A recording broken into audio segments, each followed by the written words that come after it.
Now, I was wondering whether in what has been called this post-truth era, ironically, we might be moving into an age when advertising becomes the only thing that we can reliably believe. Well, that would probably be going rather too far. But the fact is that even advertising's harshest critics have rarely accused it of actually lying. As Daniel Boorstin wrote in 1961, advertising befuddles our experience not because advertisers are liars, but precisely because they are not. Yet, when it comes to talking about itself, advertising has a conflicted and sometimes challenging history with the truth. Sometimes it's overclaimed for its powers. At others, it's seriously underclaimed. At times, advertising has struggled to reconcile selling itself to business with justifying or defending its role in society. Now, it's against this background that this morning we particularly want to welcome and indeed to commend to you this new publication from the Advertising Association, Advertising's Big Questions. What's happened here? The AA has, first of all, reissued 5 papers that it originally published between 1980 and 1996 about key aspects of advertising's effects. And it's also asked practitioners and experts of today to write updated versions of these. In one case, today's author is in fact the same as the original, the pithy introductory essay on what is advertising by Jeremy Bullmore. There we see here. They've also commissioned one entirely new paper addressing a question that wasn't tackled before, and this is the chapter about how does advertising work. And I must say I was very honoured to be asked to write that one myself, so interest disclosed there. Now, these 6 new papers are all available as this elegant, slim volume. Meanwhile, the original papers, which have been long out of print, are now available to you all through the miracle of the internet. Well, we think that this project is a major contribution to public and political debate on advertising. And we'd like to put it into some more context today by looking back at some of the different ways that our industry has tackled the big questions in the past and the consequences of some of those answers. And then finally, we'll ask how our answers to the big questions today could play out for the next generation. Well, the original papers that were produced by what was then called the AA's Economics Committee were published between 20 and 37 years ago. So we find we're revisiting and updating these big questions, on average 30 years after the last set were published. 30 years, coincidentally, happens to be the usual rule of thumb for a generation, which I guess brings us neatly to why maybe we're both here, representatives from 2 different generations. To illustrate the passage of time, here's a picture of myself in 1980, the year of that first original AA paper, Advertising as a Barrier to Market Entry by the great Stephen King, which has now been extensively updated and rewritten by Rachel Kennedy of the Ehrenberg Bass Institute. So here's me in 1980, and just to complete the picture, still on a fire escape, here's Ollie taken last year, about the same age, and also working in an advertising agency. Although in an advertising environment that has changed enormously, indeed almost as much as that view from the Paddington fire escape that you can see on the left. So are the questions that those luminaries were trying to address back in the 1980s still important today? We think they are. And actually, I mean, taking this sort of generational theme and taking this kind of historical perspective, and I think given the kind of the Brexit kind of focus we've got today, kind of the counterpoint we'd hope to provide is a bit more of a step back at the broader context. is I think, this generational theme and these kind of big questions that run through it goes back, a very long time. So we can see this happening all the way back into its previous context.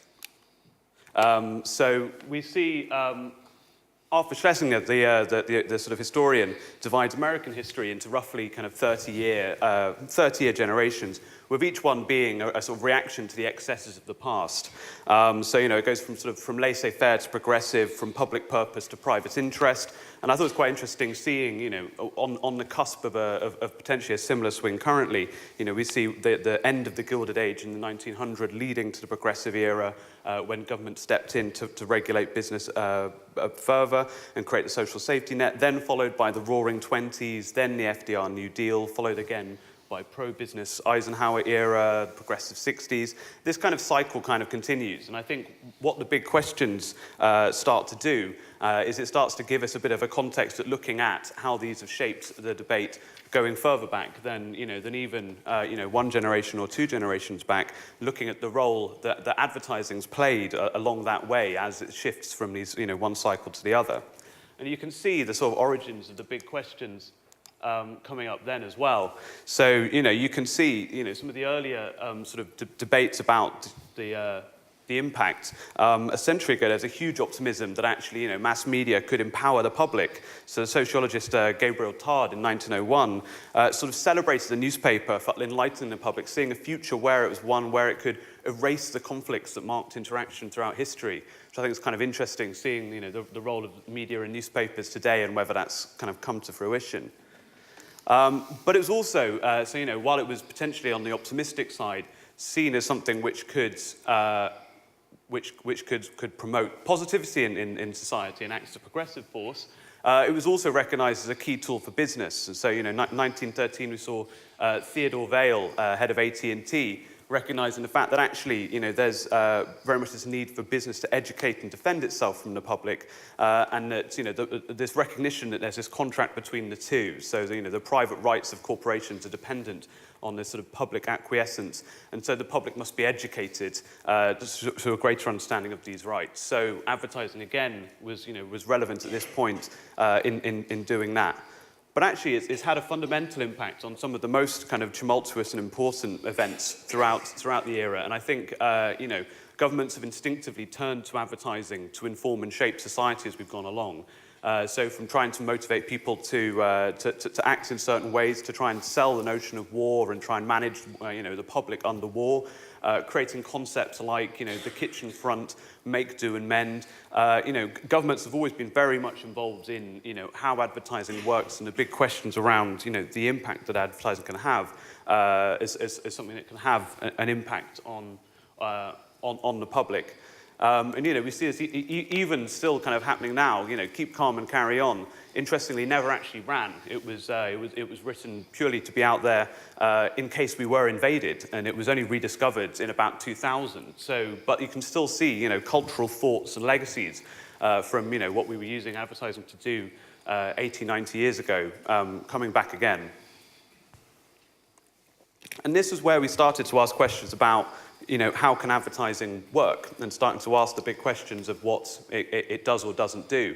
And so there was a sort of a Chatham House report set out during World War II, going, how can we use advertising? And they started to get to some of their principles, so asking their own big questions about how advertising can work.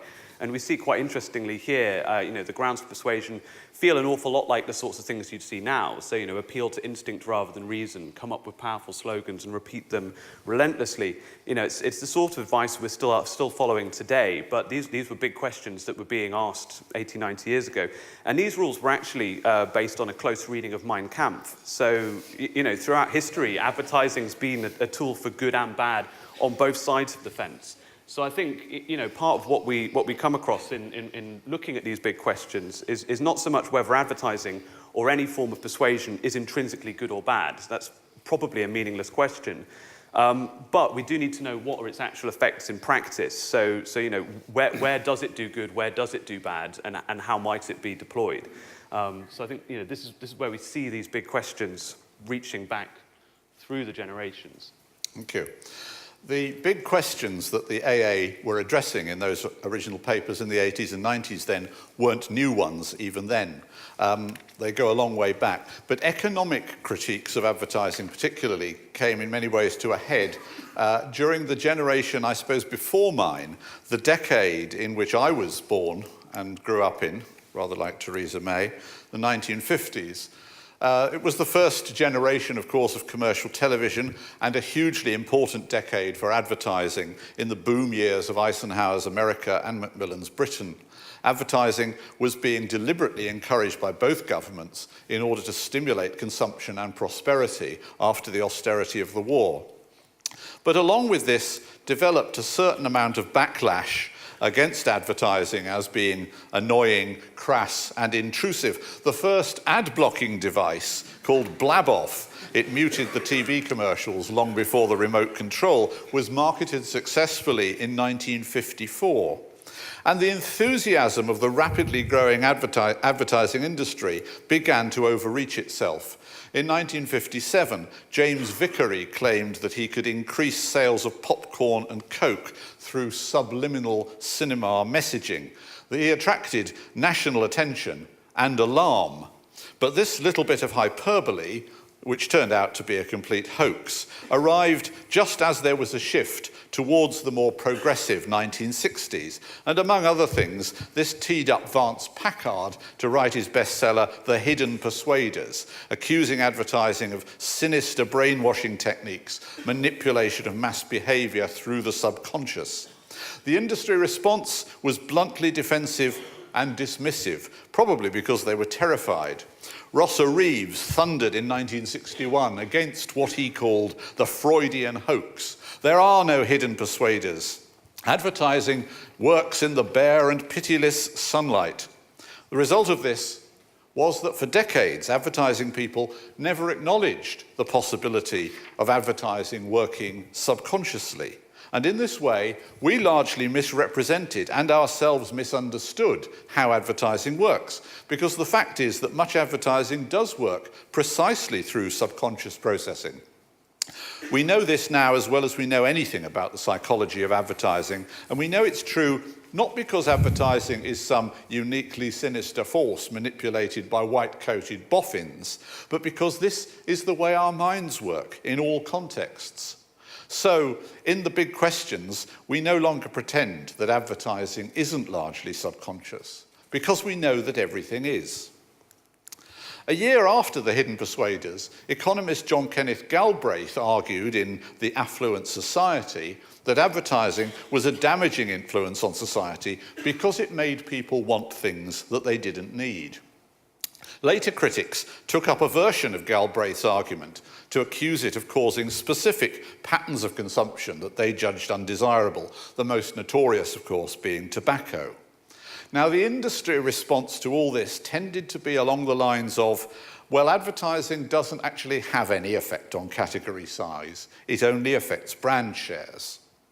Now, there are strong arguments against Galbraith's position, and David Ogilvy had quite a good go at this in 1961.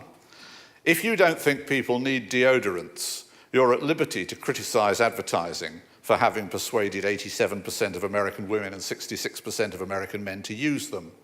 If you disapprove of social mobility, creature comforts, and foreign travel, you are right to blame advertising for encouraging such wickedness. But simply to deny that advertising affects category size isn't a strong argument, because as a general proposition, it isn't true. Simon Broadbent first answered this in the paper in 1996, and it's been answered again today in the new updated paper by Bridget Angier. It is true that advertising is mostly done to influence brand shares and price, but it can and it does have an effect on category size, and there are plenty of examples of this. Also, advertising does a great deal to influence the take-up of new and improved products, and thus it helps create new categories, and so it encourages improvement and encourages innovation. This is what Nick Kendall's Big Questions paper argues, and he's building on not just the earlier work of Keith Boyfield in 1992, but both of them actually reference an excellent book by Neil Borden, the Harvard professor, from 1942. Now, some of the big questions that are asked by advertising critics do have a slight air of, have you stopped beating your wife about them, when neither yes or no seems an obviously attractive answer. So, does advertising help a brand charge a higher price? If no, then what's the use of it to the advertiser? But if yes, surely that can't be a good thing for the consumer. But actually, it turns out it generally is, as is shown by Lawrence Green's new paper, which updates the 1982 study by Stephen Littlechild.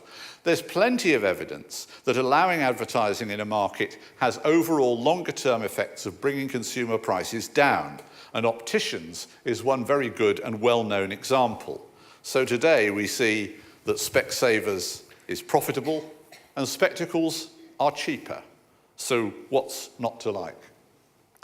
So we've got the big questions all kind of gathered in one place for the first time in short, readable summaries of what we really know about how advertising works and what it does. And importantly, the questions don't have yes or no answers. The answers are evidence-based, nuanced, and honest. So they don't make the case that advertising is invariably a positive force or that it should never be regulated. They do offer a realistic basis on which to have the discussions about advertising that we need to have. And they remind us that by most standards, the effects of advertising on people's lives are far more often benign than otherwise. The fact of the matter is that advertising could be a powerful force of persuasion, and done well, this should be a win-win situation. But like rhetoric, it can be used persuasively for good or for bad, depending on who uses it. Whether governments want to achieve their goals by using advertising or restricting advertising, it's essential that we base those debates on the best evidence about how it works and what it does. History suggests that when advertising gets overly defensive or goes into denial, or pretends it doesn't really make much difference to anything at all, it doesn't do itself justice or convince its critics either. But neither does it do any favours when it overclaims, gets above itself, or assumes it can get away with anything. So it's quite interesting to kind of look at how this faces the landscape we face today. So sort of it seems like we're facing an unprecedented opportunity for advertising to be a potential force for good. You know, as we covered in the big questions, and as was touched on earlier today, you know, it should be an accelerant, you know, building a market for innovations, for products, for services. It should be a communications tool on a mass and personal scale. You know, it should be something that is being used to elect presidents and, you know, sell the benefits of Black Friday. So, it's doing things right now. It can promote truth, it pushes price transparency, it drives prices down, it can fight for a fair deal for consumers. I think, interestingly, it can add to an experience without using more resource. The flip side of the argument that it drives consumption is it also makes people happy with less. And in particular, it also drives a whole host of digital value. So McKinsey have reported that it drives $280 billion of free services that we benefit from thanks to advertising, such as search and maps across America and Europe.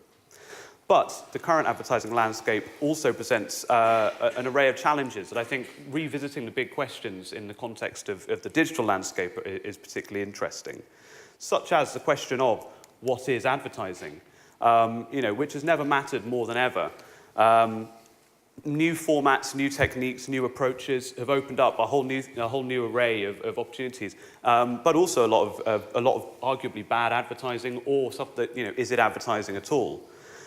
Digital design and brand experience gives us new tools and channels to influence consumers.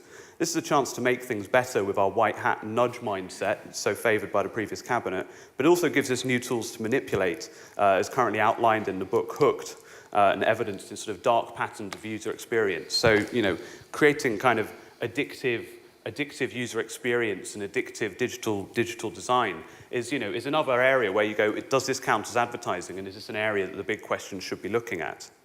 I think things like the explosion of manipulative native advertising again is something where it purports to be editorial and basically tricks people by blurring the division between church and state. So as digital opens up new opportunities, it opens up new challenges. And so without having a sound answer to what is advertising, how does advertising work, we don't have the framework to respond to questions around this. Should this be should it be something we do? Should it be regulated? Is it the right thing? Even on the more benign side, bloggers and influencers and all of these new digital channels don't declare commercial partnerships and are developing more and more influence. So and I think things like the explosion of content marketing as a term is something that highlights this shift and this inability to answer, what is advertising? Does content draw the lines outside or within the tent? But in particular, we were looking at some of the big overblown statements that we've got as well. So big data, personalization, tracking have led to a lot of statements around, how advertising works and often overclaiming what we can do. So this is Eric Schmidt with the very impressive claim. We know where you are, we know where you've been, and we know more or less what you're thinking about.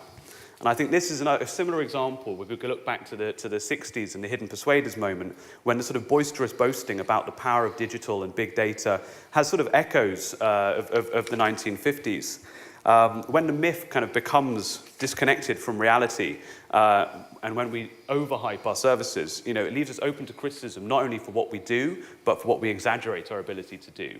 And I think there's a big challenge brewing around privacy and around overstepping.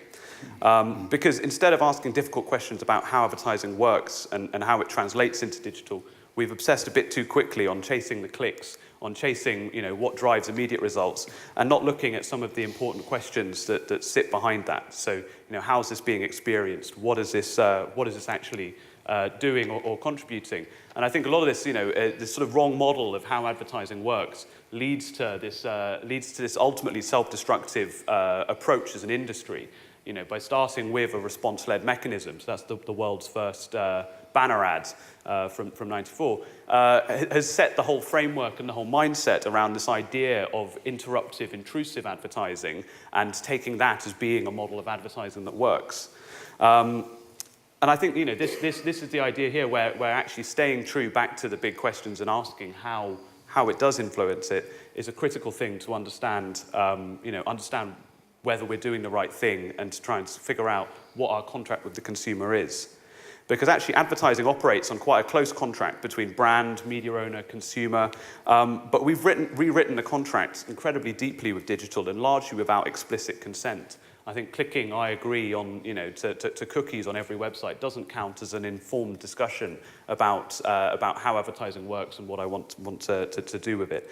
And I think things like native advertising, clickbait, interruptive advertising, all of these sorts of things have kind of undermined our ability to tell the truth. Things like fake news is a symptom of this whole approach. So I think the digital landscape's brought out an awful lot of these things. And I think, at worst there's something that isn't just a nuisance. It's something that actually we've created an environment that's accidentally hostile to brands and consumers. And so you look at a lot of what's happening out there in digital at the moment. It's ad blocking, banner blindness, and this whole debate around privacy, the sort of inevitable consequences of not asking the right big questions. Optimistically, there are also signs of the market correcting itself, and enough of that will lead to an improved experience overall.